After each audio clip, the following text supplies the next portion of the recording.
and welcome to this, the first episode of Get to the Chedda, a format that was born out of a meeting, or not even a meeting, it was breakfast in a hotel in Bahrain 2 years ago. Myself and my co-host here, Mr. Malcolm Martin, who is a long combat sports encyclopedia, veteran of combat sports commentary, just knows pretty much everything. We discovered that we had an actual love of the old 80s, 90s genre action films, and decided we needed to discuss and discuss with all of you, the wonderful viewers who are watching, how much we love these films and whether they still hold up today.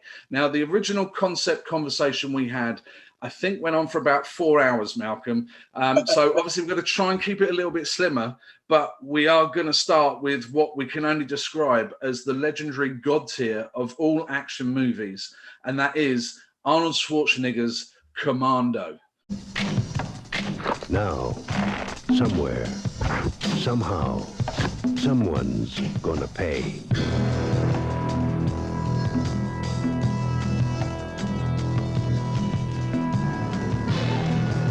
So this could be 5 minutes. I doubt it. It could be 4 days. I may have to do a lot of editing. But anyway, I'd like to welcome Malcolm Martin. Hello, Malcolm. Say hello to the lovely viewers. Well, Mr. Bourne, finally we meet again. Yeah, only 2 years. I mean, incredible stuff that, we were just chewing the fat with time to spare, and this came up. And as you said, for me, we've got to start with Arnie. We've got to start with Commando. When you look at the 80s and the 90s, it's the film that set the template. It's the Royale with cheese, as they say, and cheese being the operative word. It established the template for everything that followed, Matt.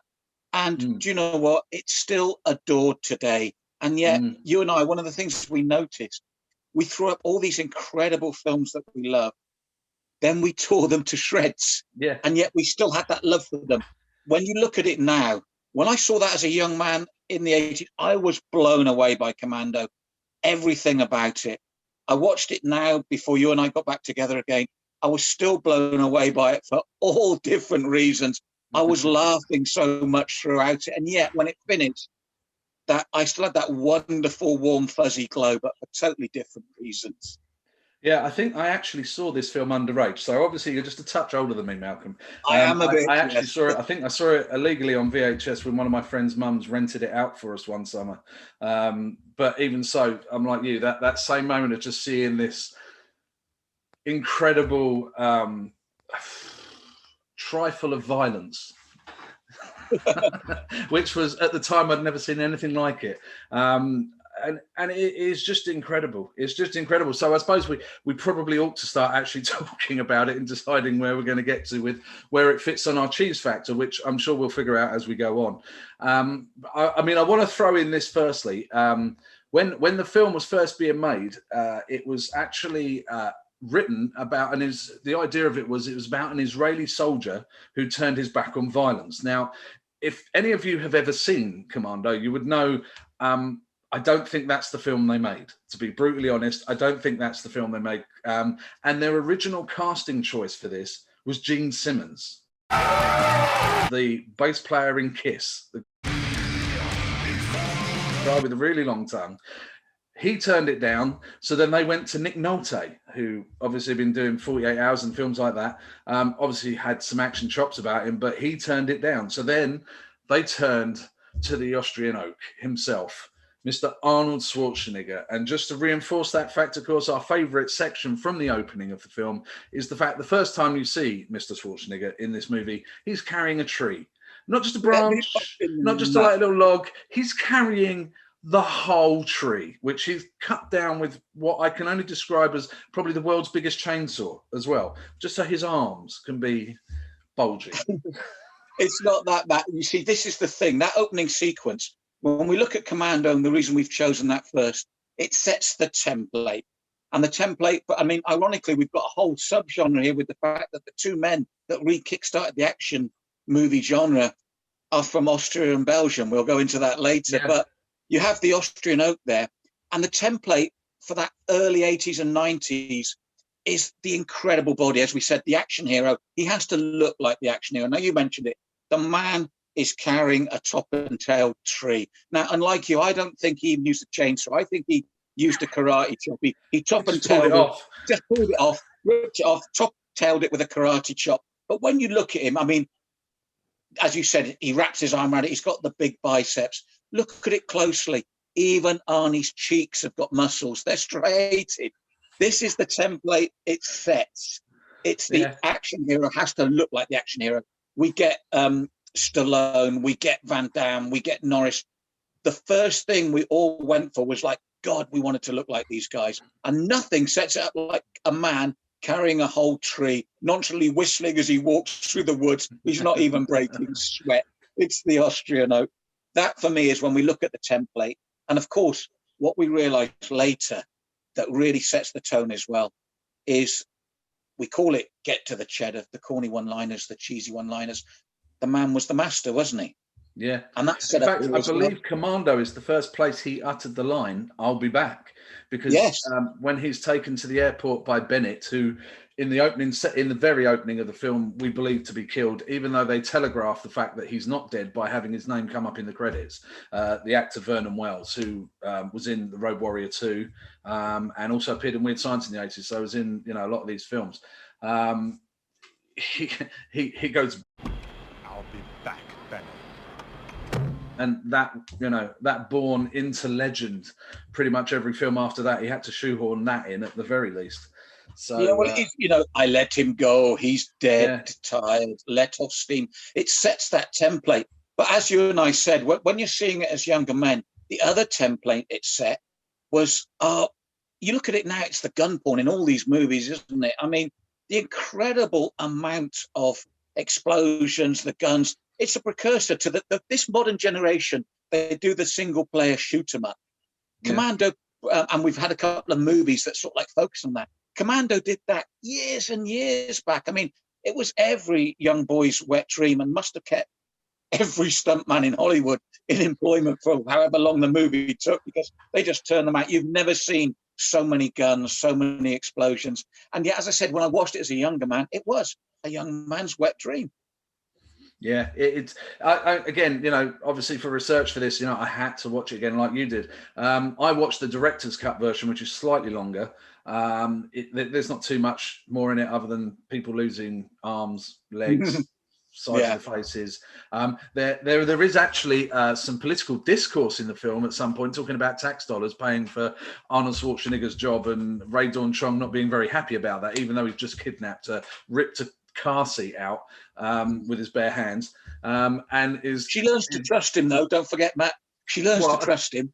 Let's be honest, if Arnold Schwarzenegger creeped up to your car, opened the door, ripped the front seat out, and then said, "Follow that guy," really don't think you're going to say no, are you? You're not actually going to put the handbrake on and go, "You know what, forget about it." I think if Arnold asked me to do anything, pretty much, I think I'd say yes, or I'd do whatever except within reason. But yeah, nuts, absolutely nuts. Some of the stuff. I mean, that again, one of my favourite parts of the film is the whole setup of the film. Originally, the film had not only his daughter but had his wife in it, but they wrote out his wife because it's written that they weren't confident on his romantic acting ability. I don't know where they got that from. I mean, the man was, quite clearly very good at that sort of thing. They took his wife out. The kidnap was meant to happen halfway through the film. But they actually, Stephen D'Souza, who came on board once Schwarzenegger was on, actually rewrote that bit and started it from the beginning because he wanted to get straight to the action. So we're set up. We're now in Arnie's house, which is on the top of a mountain. And General Kirby, who is the Colonel Troutman of this movie, if you know the Rambo films, which obviously this was competing against, comes up in a helicopter up a mountain, which we've seen in the opening credits with him, Arnold Schwarzenegger carrying a tree to feeding a doe, a baby deer, by a waterfall, because he has a soft side. We've seen him playing ice cream war with his daughter, and then he does this really strange thing. There's a bit in the pool where they've got a pool in his back of his mountain. I don't know where it's part of the mountain, but he has a pool there, and he's playing with his daughter, who's played by the wonderful Alyssa Milano, and he goes to flip her off. Now, the first time he does it, he grabs her arms and flapjacks her into the pool, face first. The poor girl must have had, like, I don't know. Last night I literally sat there and went, ooh, because wallop, and then he gets up and chucks her out the pool. Anyway, so we've got all this. He's the soft-sided Arnie, but he can carry a tree. They then cut back to him being there, and General Kirby turns up to tell him that a bunch of his squad, including Bennett, who obviously was a complete psycho, because that's the only one that actually really worries them, that Bennett is dead, not the fact that he's a psycho and he's dead. So they go, great, he's not around anymore.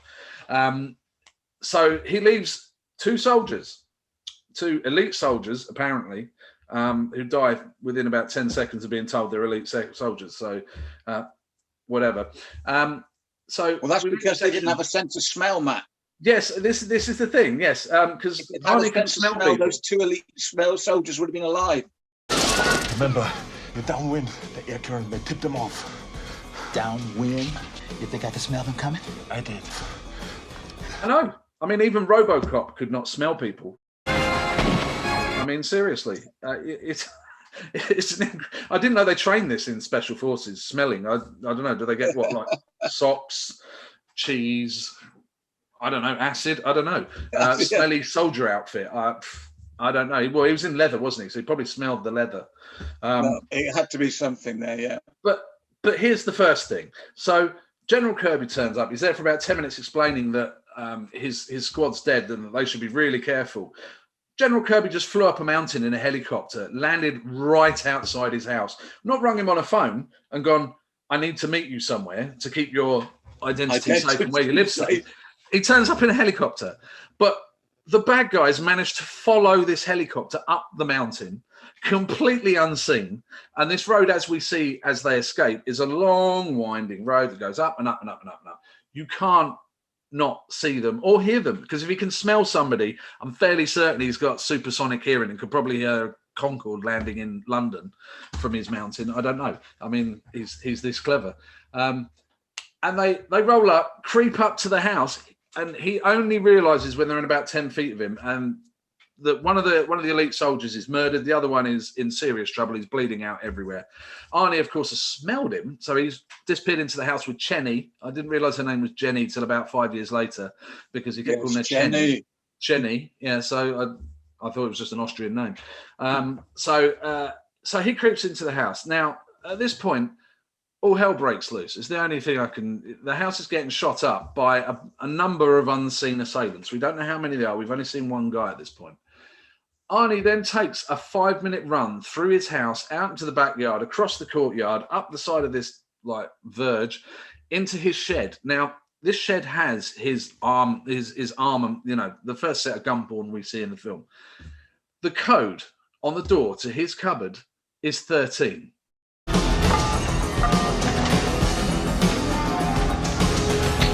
It's not like no. 1-3. Door opens. Loads of guns and ammunition. I mean, Chenny I hope, was told to stay away from that shed because it was quite easy to break into. So he goes and gets his gun. Now, instead of running back the way he came, all across the courtyard and spending 5 minutes, he literally just hops onto the back roof where there's a back door. And the other soldier, who in the meantime has been murdered, falls out in front of him. He doesn't see anybody. There is no movement whatsoever. But this guy has been propped up against the door. No noise, no. But he could smell somebody earlier. Now, nothing. And also, while this is going on, his car, which is just over to the left-hand side of his shed, has had its starter motor ripped out and the brake cords cut, all in the space of 5 minutes. Now, I don't know who these guys are, but I think they should work in Formula One. Because if they can remove stuff out of a car that quick, without even being noticed, they are the serious stuff, I have to say. But Matt, that already sets up the biggest problem with this whole movie, is that despite their numbers, you have never seen such an inept bunch as the villains right throughout this movie.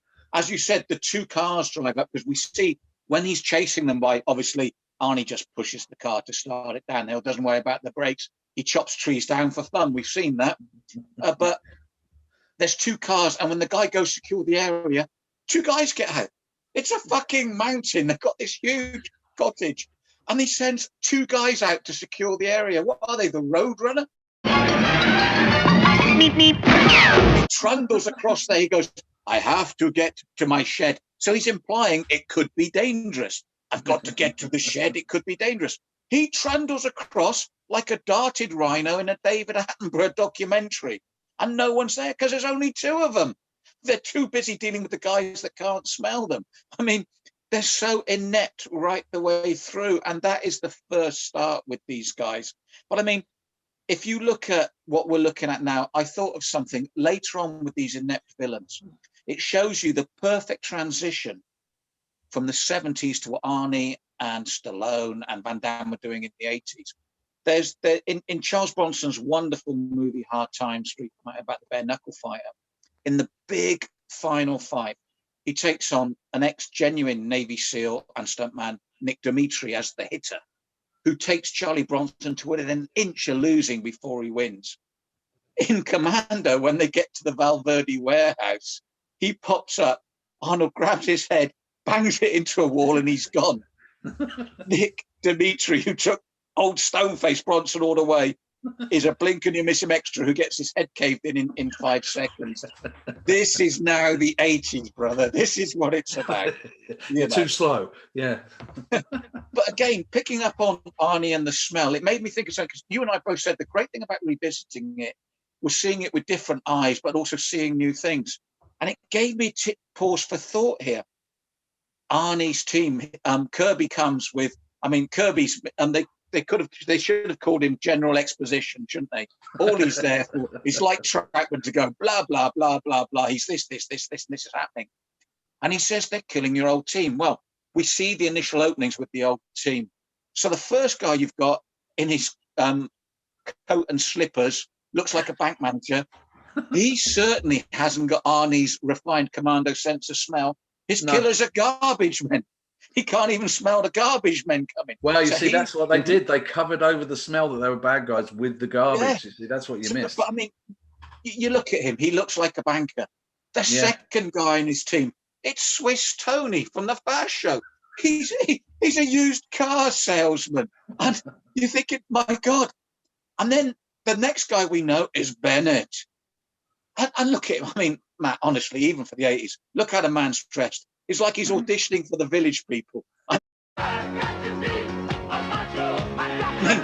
And then outside hang on, there's an interesting side story with this, because apparently Vernon Wells wasn't the original choice for Bennett. And when they made the film, because of budget constraints, they didn't have time to get a new costume done. So he's wearing the costume of the guy who originally, I don't know who that was. I didn't research that bit, but there was a guy who was originally playing Bennett who wasn't him. So it was tight fitting. So they just went with it. I mean, this Freddie Mercury Village People kind of thing. And let's be honest. I mean, Vernon Wells, great in Mad Max, set himself up in Weird Science. But when he delivers this dialogue, he's wearing this Village People outfit. When he delivers his dialogue, I swear to God, Matt, every line, the way he delivers it, is like he wants to slide a finger into your ass, isn't it? I mean, he's like, hey, I'm John. And you're like, what? So I'm starting to think, what sort of team of commandos did Arnie lead? There is a train of thought. There is a train of thought online that Bennett actually, in a subplot somewhere that's been lost, is a jilted lover of John Matrix. Oh. So that's why he's so obsessed with his balls. You know what, Matt? That makes sense, because even General Kirby says to John when he sneaks up on him, silent and smooth, just like always, John.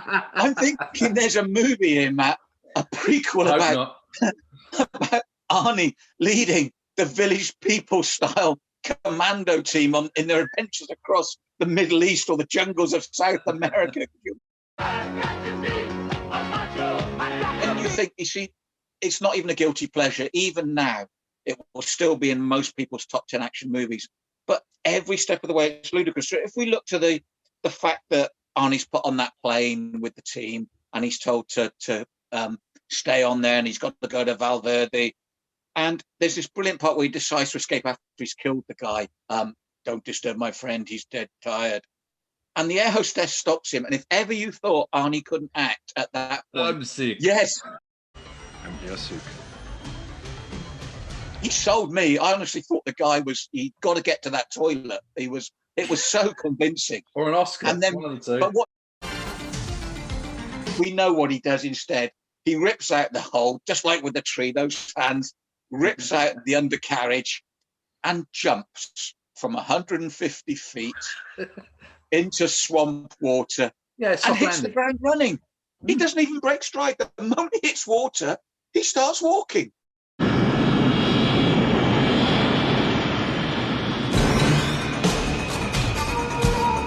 And here's the other thing I only noticed for the first time watching it again for this.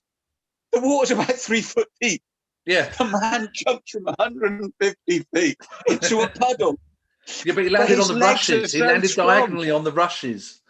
He's the Austrian oak. His legs are so strong. It's actually the ground underneath that breaks and drains the water because the man's so hard. You know? The funniest part after that, of course, is he's got this really horrible blue blazer on. For no apparent reason, he has a blue blazer. He went out when he went to go and get Chenny from. He didn't have it on. They must have given him this blue blazer as a disguise. I don't know. It was just a pale blue blazer. Anyway, he struggles to get it off. He's not worried about the landing. He's struggling to get this jacket off, which he eventually throws down, which I hope his wallet wasn't in, because otherwise, probably not going to find that again. And then he legs it across the airport, back into the airport, hoping not to get noticed by Sully, played by John Patrick Kelly. But here's the thing I noticed last night. It's the same airport that was used in The Running Man. Yeah. So there's a lot of this. The Valverde connection. Now, the Valverde connection, the country that they're talking about in this film, also connects two other action movies. One is a Schwarzenegger film, which is Predator, because that's in the forest. That's the military that are in the forest are the Valverde military. They mention this in the film. And then the second connection is to Die Hard 2, because the dictator they're trying to free is from Valverde. So that must mean that not only does Arnold Schwarzenegger apparently has a double in the same universe, because he's got Dutch, another stupid name, John Matrix and Dutch Schultz, living in the same universe, running around woods, special enforcer type guys who carry big guns and shoot stuff up and rip trees down. And then you've also got John McClane running around. Yeah. In hotel blocks, which is also another interesting link. Might be interesting, might not be, depends on your point of view. But they originally wrote a sequel to Commando, which was about him going to rescue once again Chenny, who gets herself kidnapped, along with Ray Dawn Chong, which is just really it's just lazy. I mean, Chenny should be far more aware of people trying to grab her by now.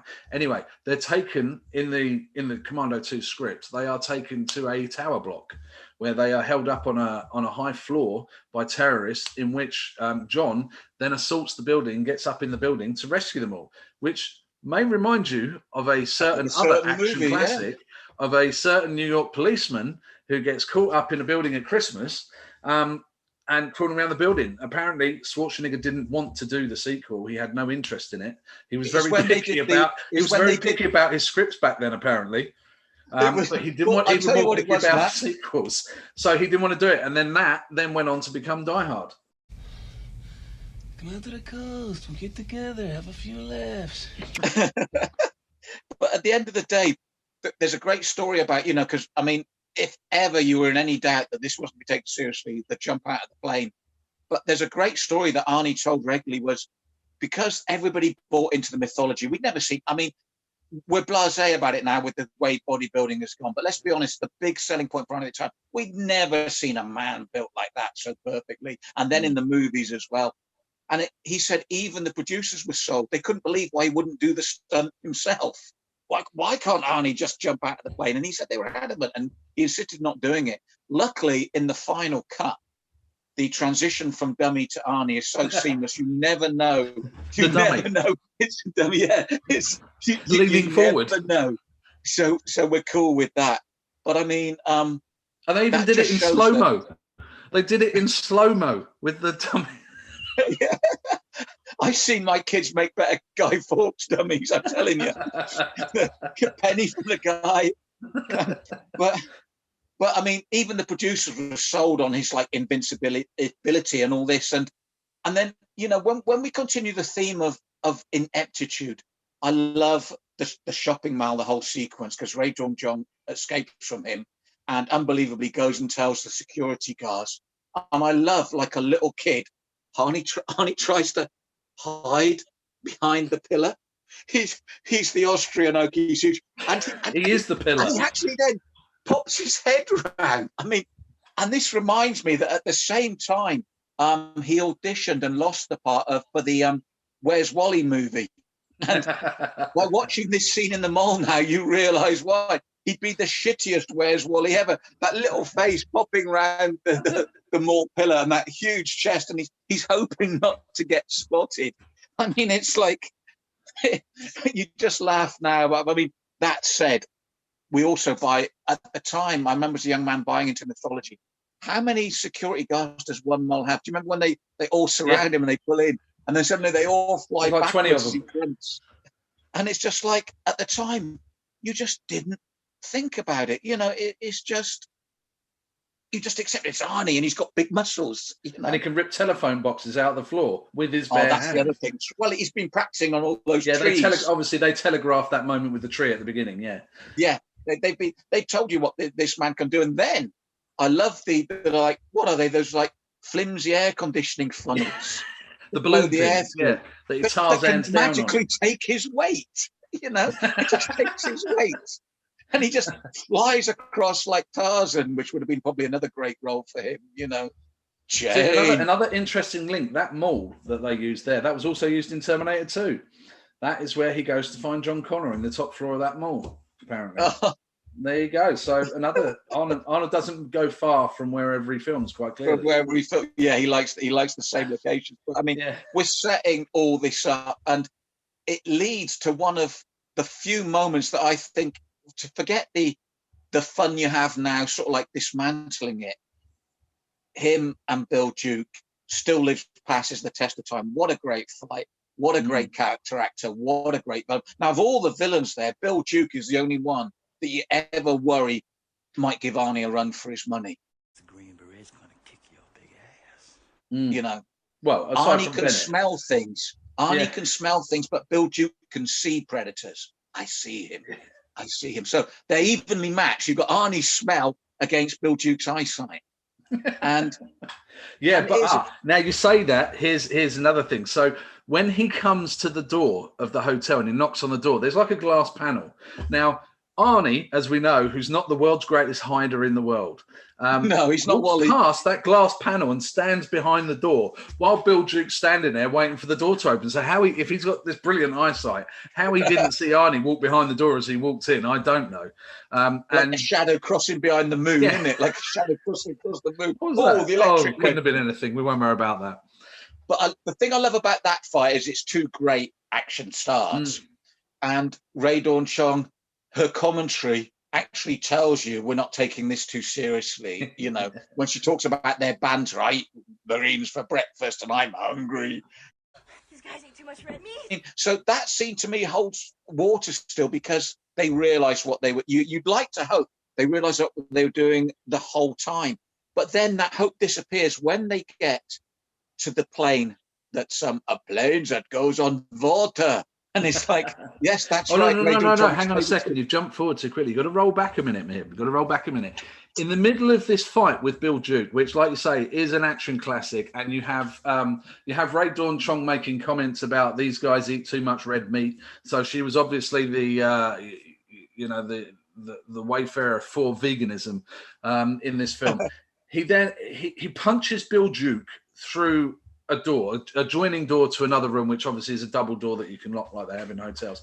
There is a naked couple in there. I don't know what they were doing, but I'm sure they probably shouldn't have been doing it, because I assume one of them was married. That's my assumption. Anyway, so these two are fighting while the two naked people are going, ah! Then Arnie, again, going back to the YMCA themes, picks Bill Duke up by the crutch. I mean, he literally gets a good handful and lifts him up, because Bill Duke makes that noise as he gets picked up. So quite clearly, I think he's been there before with him. Anyway, Arnie then uppercuts him, and Bill Duke flies through the air and lands on a table that we've not seen before that's been turned over during this fight. I don't actually know when the table got turned over, but again, doesn't matter. Bill Duke goes through the table because you see the table leg or chair leg sticking out of him, and he's impaled on it, and he's died. At this point, Arnie searches his pockets and then goes, let's go and check the car. They just wheel out of there. They just go, out the door. Not at one point are these two witnesses sitting in the other room on a phone anywhere going, I've just been witness to a murder. They just literally watched a guy get uppercutted and killed. And they're never to be seen again. I don't know whether there are other half there, Matt. I don't know. I've got a theory there, Matt. Actually, they are there to be seen again very regularly. Let's do a second set of podcasts on naked couple having sex during fights in the 80s fight scenes. That's a whole series, and I don't think we can call that Get to the Cheddar. We might have to call it Get to Something Else. No, that would have a different meaning, especially if it was Linda Lovelace. I don't know who you're talking about. Yeah. But have you noticed that little thing? How many of those 80s and 90s classics they either wander in on or the fight goes in on? I wonder if it's the same couple, because it's always, and they pull the bed sheets off or they scream up. Yes. And as you said, but this is the ludicrous nature of it. And then when Ray Dawn Chong, again, there to give the exposition about where the island is, what the plane is, how the plane does. Yeah, because my plane teacher, my flight instructor goes there. What, I'm an air stewardess. Yeah. I'm an air stewardess, but I want to be a pilot, really. Don't be fooled by the hair. I want to be a pilot. I know all about airplanes. Instructor works for a criminal gang from Valverde, where he gets his fuel from. Yeah, and he's just bashed Nick Dimitri's head in, who's gone 10 rounds with Charles Bronson, but he can't go with the hands that chop trees down, so he just squashes him. As they're leaving, Arnie goes, in another line that's probably specifically written for him, "Hurry up!" and they come flying out to the jetty. They've all got automatic weapons. They missed that no one notices. No one notices the noise. No, and they missed the plane. It's not little. It's not something that you can miss. I've watched it and I rewatched it. They missed the plane.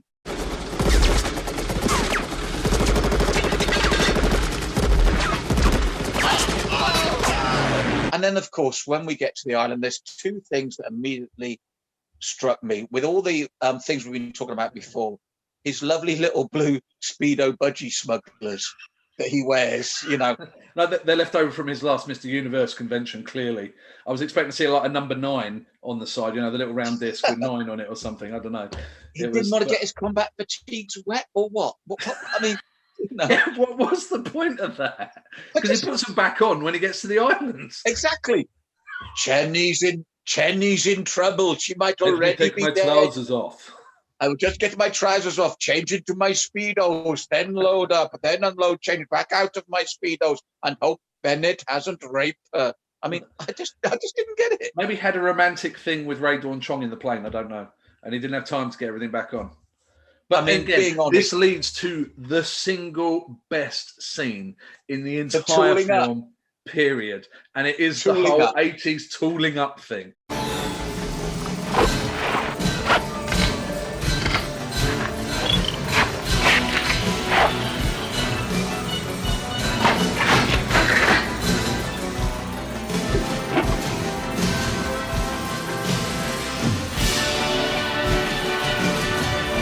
This is the thing about the tooling up sequence. As I said, again, the young wet boys dream. We know shit's going to hit the fan.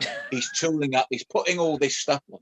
But by the time he's finished, he's carrying enough stuff for a small army. He's got about 15 automatics, 30 pistols, and the knives. He's got the ammo. He's got an ammo box, and he's got a mortar box. And he suddenly thinks, how am I going to creep up on them like this?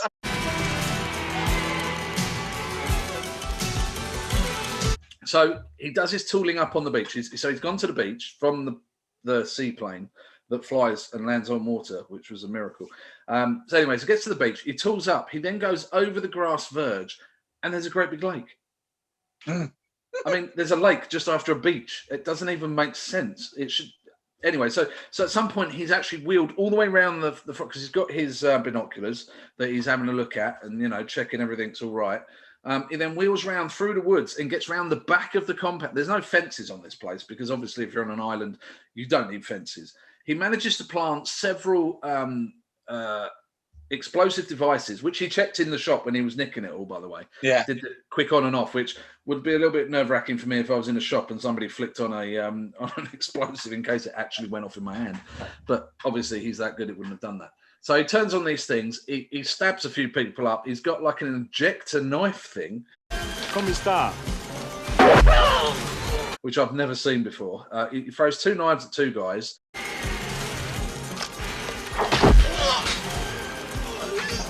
All of this, these blokes falling down on the floor, nobody notices. In fact, they're walking, in one scene, they're walking in the other direction. And then as he's strolling out of the compound, a couple of them start to notice him, who've come around the back of the building. Not out the building, around the back of the building. I don't know what they were doing around the back of the building, but that's where Arnie was putting the bombs, or the mines, sorry. How, again, we don't know. These are meant to be very good soldiers. Even if they're rubbish soldiers, you might notice a little red flashing light down by the side of your building. Bodies. People with knives stuck in them. Might notice that. Anyway, so he goes off. A couple of them come out with their funny sounding guns that didn't sound like they were firing right. They're weird noise. And so he goes, uh-oh, I'm getting shot at. I know what. Let's press the button and blow everything up.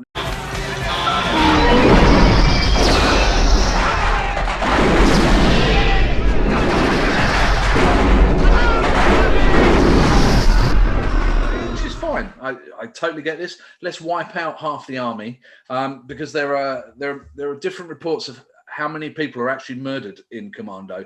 It goes from about 89 up to about 112, depending on where you're reading. But they're obviously not counting for the amount of people who are in these buildings that they kill. And the 3 dummies that while the buildings are exploding, don't move.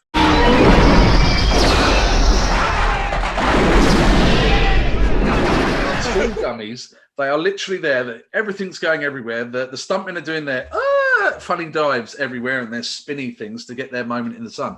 But these 3 dummies are absolutely rock solid. The entire place explodes, but the 3 dummies are still standing.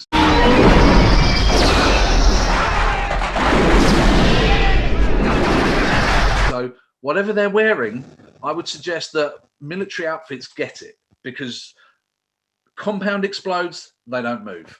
I mean, seriously. It's incredible because I think I'm right in thinking they show it from a couple of angles or they show it twice, and as if they're saying, guys, in case you haven't noticed their dummies first time around, we won't try and hide it.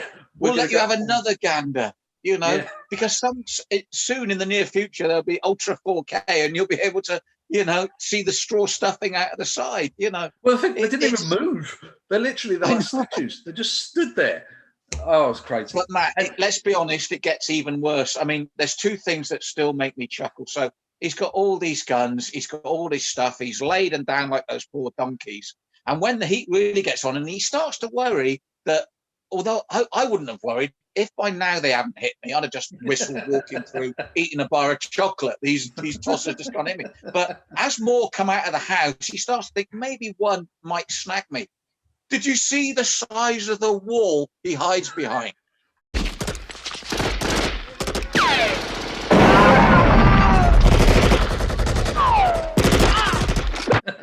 It's ankle high. I mean, Warwick Davis couldn't hide behind it. I mean, and he jumps behind it. Arnie, why bother? Why waste the energy? They're not hitting anything. He might shoot his feet. I don't know. And then he can't run. To compound the point, he's got a thing about sheds. He finds the shed, doesn't he, for the big gun sets at the moment. That's where you get spare weapons. But, mate, let's be honest. It's a glorified Wendy house. It's just this little Wendy house shed.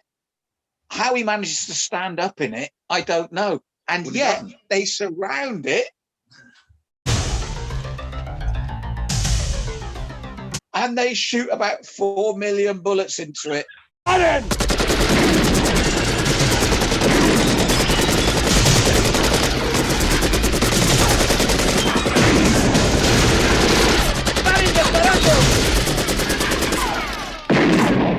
And still they miss. Well, that's because he got up into the roof somehow. Don't know how he did it in like 2 seconds. Because the other thing is, because again, you know, watching the 4K Ultra HD, but it takes the jacket off, which is all sort of ripped because he's there's a hand grenade that's gone off and it's torn part of his thing, and he takes it off, and the noise when he takes it off, dunk.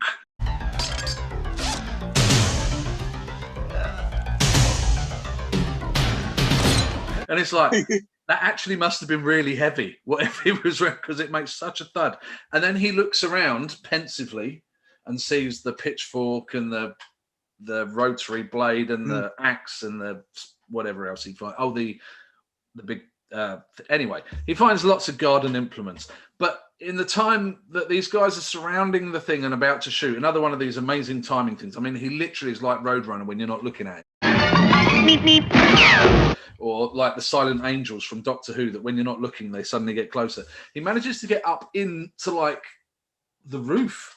I don't know how he does this, but he manages to jump up like Luke Skywalker out of the tube in Empire Strikes Back when they try to turn him into the carbonite freezing. Yeah, shoots up out like that. That's the only thing I can explain. He must use the Force or something. Gets up into the roof. They shoot the place up. He manages to hold himself there. Obviously, you know, he makes one with the shed because it's wood and he's an oak and whatever. So he's hanging there. And at some point, he also picks up the pitchfork because he swings hanging there with down one arm and goes, he's got to have a third arm. I don't know how he does this. He swings down when the door opens and thumps the guy straight through the chest region, a downward slice with a pitchfork. And then all the others, instead of standing there going, oh no, Arnold's still alive, he's coming to get us, and go, I know what, let's shoot him again.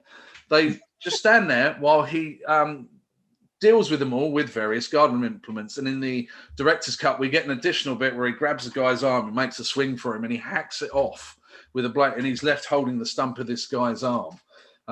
And apparently in the original script, he was meant to say something along the lines of "give yourself a hand," but which would have been amazing. But they left that out. And so he dumps that down. You see the guy holding it. Another guy's, again, axe to the groin area.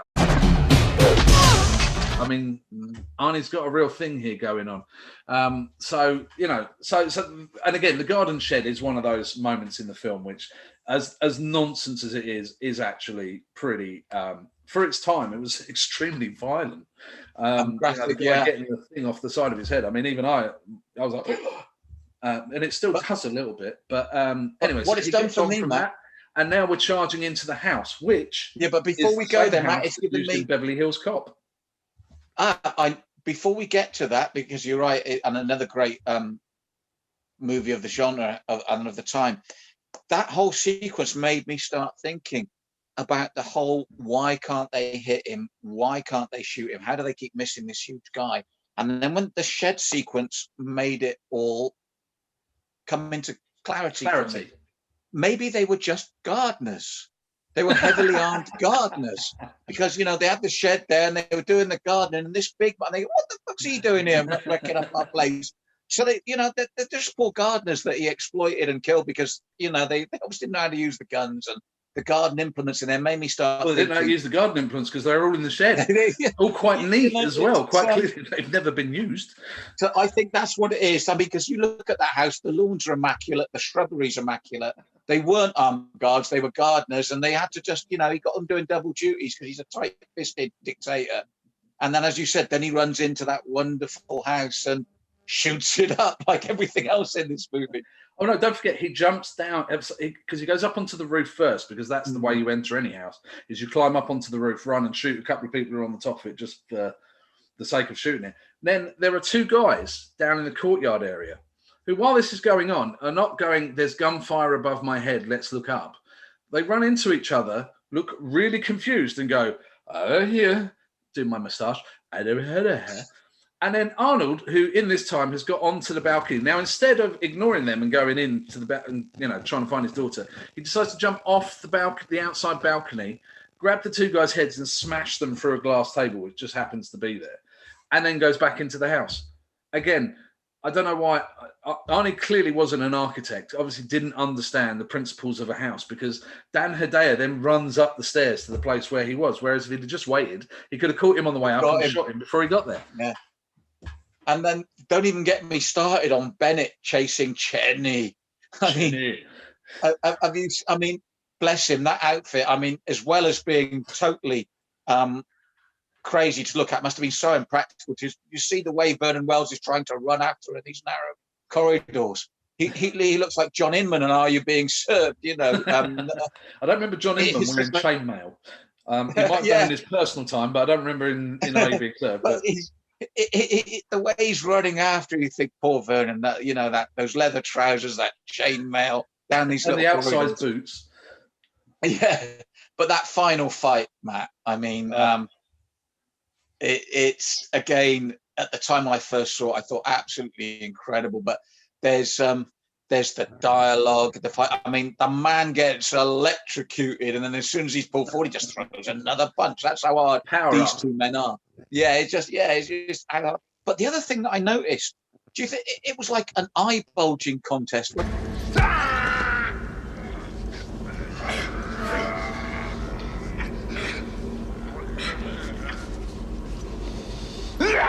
Isn't it? I mean, Sergio Leone would have loved the end of that movie. I mean, it's just like the eyes are bulging all the time. I wonder if Arnie was just rehearsing for the final moments of Total Recall, because the eyes are coming out, and Vernon Wells' eyes coming out. It's just crazy. And then, of course, the ultimate put down. Let off some steam, Bennett. I'm still to this day trying to work out, why does that steam come out? Because it goes through his stomach, so it's not going to let anything internal out of Bennett, because the pipe would enclose it. So if anything, there would be a lump of lung. Something there, yeah. Something there. But it clearly hit the fence, which there's nothing behind there. So where all this steam comes from, I really don't understand. I doubt it was in the pipe either, because when he rips it, again, ripping things off walls, those hands, the air comes out. So I don't know. And again, Bennett obsessing about Arnie's balls. Between the balls. The thing that I get afterwards as well, watching it as a man now, with my own daughter growing up with my grandchildren, when it's all over, and I mean, Cheney has witnessed this whole fight, and he looks up at her, and she like almost gives him a wink and a sweet smile. She's not traumatized at all. She's been kidnapped, threatened with rape, told that she's going to be killed, watched her dad and this other bloke rip 10 bells out of each other, seen a guy impaled with a pipe, seen her dad slashed with a knife, and then she runs to him, gives him a sweet smile, and jumps into his arms. I think there's and just then meets his new woman. Yeah, and then meets. But do you know what? I've got a theory behind that. Don't forget, she is John Matrix's daughter. I was going to say, she is actually quite ballsy throughout the film, because when Dan Hedaya takes her onto the plane and he says, my dad's going to kick your ass. I'm looking forward to seeing him kick your butt. She's obviously got some detached tendencies in there, clearly. So I think what we missed at the beginning, or should have been put in at the beginning, which makes sense to me, is the beautiful bonding scenes, as you said, the ice cream, trying to face plant her into the pool, just to toughen her up. He doesn't try. He does face plant. Face plant in the pool. And then feeding the little deer. The next scene you don't see is them slaughtering it together. She disembowels it. And I've got a theory, when they're sat there eating and his father goes, "What's in this?" And she goes, "You don't want to know. It's Bambi. It's the dough. It's Bambi. Bambi's in the sandwiches. She's done that, And see, now this is one of life's great mysteries. What was in that sandwich? What was in it? Bambi. I'm telling you. I need to know. This is one of those things throughout my life. Before the day comes when I'm on my deathbed, I need to know what was in that sandwich. So Trust if me, anybody mate, out she there gutted involved in it. the film knows what was in the sandwich, or Alyssa Milano, if you're watching this, I doubt it, but I'm going to tag you in just to find out. I need to know what was in that sandwich. What's in this? You don't want to know. And then they come out onto the beach, and General Kirby rolls up a little bit late with another few of these elite soldiers who I hold no hope for. They would probably need, if there was anybody left, for Schwarzenegger to go back in and clean up, because those guys are dead on arrival. But then General Kirby goes, "Did you leave anything for us?" "Well, thanks for the help earlier, mate. Could have done with you about 20 minutes ago when I was assaulting an entire island by myself. If you'd have been there a bit earlier, this would have been a whole lot easier." Just another day's work, Yeah. Yeah. I don't know. Just Shocking. And we're paying their tax dollars. Well, we're not. The Americans are.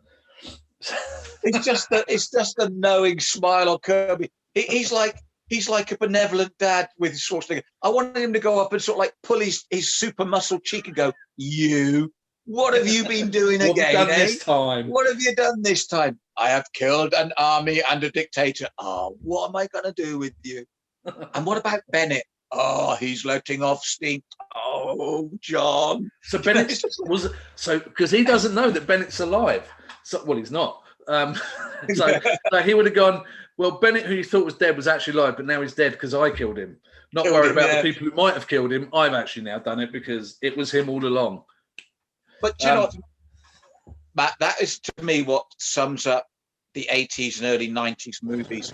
We didn't care about logic. I mean, he really does treat him like a naughty schoolchild. He's decimated an island, and to get to that island and decimate it, he drove a truck into a normal person's a bulldozer into a normal person's shop, and basically robbed it. He robbed the shop of all his guns and weapons. And Kirby's going, he did rob it. And also, I was the other thing I was amazed was that he knew that there were going to be guns in the corner, trying to find a switch, which instead of just feeling along the bottom, if he'd have just gone, "There it is." Yeah.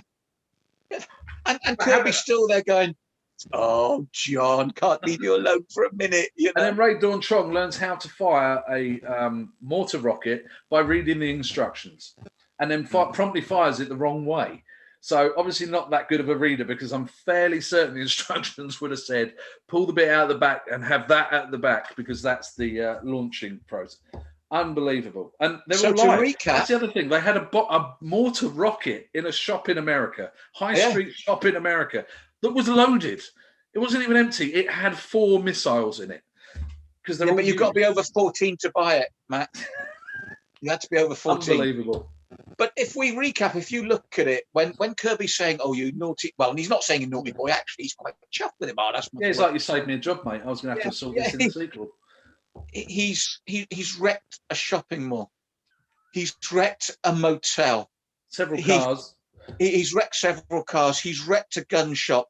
He wrecks a jetty, and then he destroys an island. It's like, and a trail of dead bodies. Don't forget. Yeah. And there's just psychologically disturbed adulterers in a hotel. And there's just no comebacks. And that was the great thing about the 80s, 90s. It really was switch off, leave your brain at the door. And then to set the trend as well, you have Power Station, weren't they the guys from Duran Duran? Something like that, yeah. Yeah, with their somewhere, somehow, someone. Yeah. So you walked out all pumped up and testosterone fueled. Yeah. And the other thing is the difference between Colonel Kirby. At least Colonel Troutman warned everybody. Yeah. And Colonel Troutman turned up and said, "If you're going to go after him, you're going to need a bunch of body bags," about Rambo. None of that with Kirby. Kirby just ran out of a... I get that. That's the bit that really made me laugh out loud. So there's a bit where just before the island assault is happening, because Ray Dawn Chong is radioing him as they're landing. He's in an office with some black dude who's sitting there typing away, just looking forward, typing away, and didn't have computer screens. It was a typewriter. This young lady, officer type person, comes in and says, "There's a telething about Matrix." So he throws some paper he has in his hand, just throws it up in the air, doesn't put it down, throws it, runs out the room. The guy on the typewriter throughout does not move. I mean, I was just doesn't even look at him and go, Kirby's office. You've made a mess. None of that. you'd better get out of here. We have your message on the teletype. This is why we started with Commando, because simply it's the best. It's the best of the best, which is another film we should look at. It's the best of the best. It's absolutely nuts. It's absolutely ridiculous. But it is prime Arnold at the height of his, I don't know how to describe it, his muscular career. He'd done Conan, which, all things considered, was quite a serious film. So, you know, he'd come from that. He'd done Hercules in New York, which was terrible, if there's such a thing. And then he did Commando, because he was competing with Stallone at this point. And the legend tells it that he would turn down films that he knew were bad scripts just so Stallone would take them, because Stallone didn't want him doing something. So he apparently, the story is with the I don't know if you've heard of the film Ants, the Woody Allen thing. Ants is a cartoon. Yeah. Well, apparently Schwarzenegger turned it down, saying he was too expensive, and Stallone did it for free. And it's not a great film. It's good. It's all right. It's not. But yeah, so this was crazy. So you had Rambo going on, you had Commando going on. Then he followed this up with Red Heat. Not Red Heat. What's the name of the Mafia one he did? Raw Deal, not Raw Deal. And later, yeah. Raw Deal, which was basically Commando with the Mafia. He didn't go to an island. He went into an Italian bar and shot the place up. And those guys were even worse, because he didn't even put on camouflage paint, and they missed it. They put a suit on. He had a suit on and slicked his hair back. I mean, I thought he was unrecognisable. Once he'd slicked his hair back, that was it. I mean, the funny part is with the premise of that film, this is a film we should probably cover at some point, but just a quick point on this one. He fakes his own death at the beginning of this film. He blows up an oil refinery, which, as a policeman. Now, as we know, Arnold is quite recognisable. He blows up, fakes his own death, and then a couple of days later turns up in New York as a mafioso. Nobody connects the dots. That this great big tall guy who's just his hair is dead is actually in a suit. Is slicked back. As you said, Matt, his hair is slicked back. Yeah, it must have been the hair. And the fact that he'd shoot people. And then he gives away the fact that he'd faked his own death, because he said, I used to be a policeman in it. So he kind of, crazy. But that Raw Deal is another one for another day. I mean, I remember watching that soon after Commando, thinking, it's not, don't like this. But I went back to it later on and actually went, yes, it is actually pretty good. It's in the, it's not Commando God tier, but it's there. I mean, it's nonsense. It is nonsense. But I think we're in agreement on our cheese meter, on our cheese-o-meter. Yeah, cheese-o-meter. It's got to be the 10, hasn't it? It's got to be the 10. It's God level tier, legendary tier. This is why we started with it, as we said at the beginning. It's the bar. It is the bar by which all other films have to measure up. And I think for our second one, we must go from the Austrian oak to the muscles from Brussels, because as I said, I found it very weird. Look, when you look back on it, that the whole 80s action genre was defined by, in America, with big American movies, by two technically foreigners, two Europeans. Van Damme. Everybody forgets now that Van Damme, although he's still famous and it's straight to what was DVD, he had big theatrical releases. He was a big star, probably only just below the level of Stallone and Schwarzenegger. He was knocking on their door. Yeah, he is definitely in that second tier, because during this period he had to be in the second tier. You'd have Stallone and Schwarzenegger up top. There's no argument in that, no argument at all. Then in the next tier, I would argue you would have Jean-Claude Van Damme, possibly Steven Seagal. Would possibly just his early on films. by his fingertips. I have to point out his early films, not the recent stuff that he did. You're probably going to have to throw Chuck Norris in there, because you have to. But I just don't think, even though Chuck is Chuck, and we can't, dispute Chuck, I don't think he's on that top level. No. And then possibly Bruce Willis in there, purely because of Die Hard. But yeah, I mean, but then there are many after that. But so, which Jean-Claude we're going to go for? I mean, you could go for. Well, I'll let you choose. That guy in No Retreat, No Surrender. We can go for Bloodsport. We can go for Kickboxer. After that, it kind of gets a bit patchy with Nowhere to Run and Double Impact. I think they were later on anyway. But I think we have to go for one of those three. It's either No Retreat, No Surrender, which isn't technically a Van Damme film, because he's Ivan the Russian. So, it is you, son. Is it not? Just this time it'll be different. Russian. Or we go for Bloodsport or Kickboxer. I think Bloodsport came first, didn't it? It did, yeah. I remember going to the cinema on Oxford Street to go and see that, and Kickboxer, in fact. I saw that on Panton Street. Let's do Bloodsport then. Bloodsport International martial arts sensation Jean-Claude Van Damme in Bloodsport, the true story of the ultimate champion. And I think that's a great place to end. So everybody, if you want to join along with us for the next episode, please find Bloodsport. I believe it is on Netflix in the UK. You can currently watch it there. Little ad for Netflix if you've got it. If not, seek it out. If you've never seen it, it is a quality martial arts movie, probably in the realms of Enter the Dragon.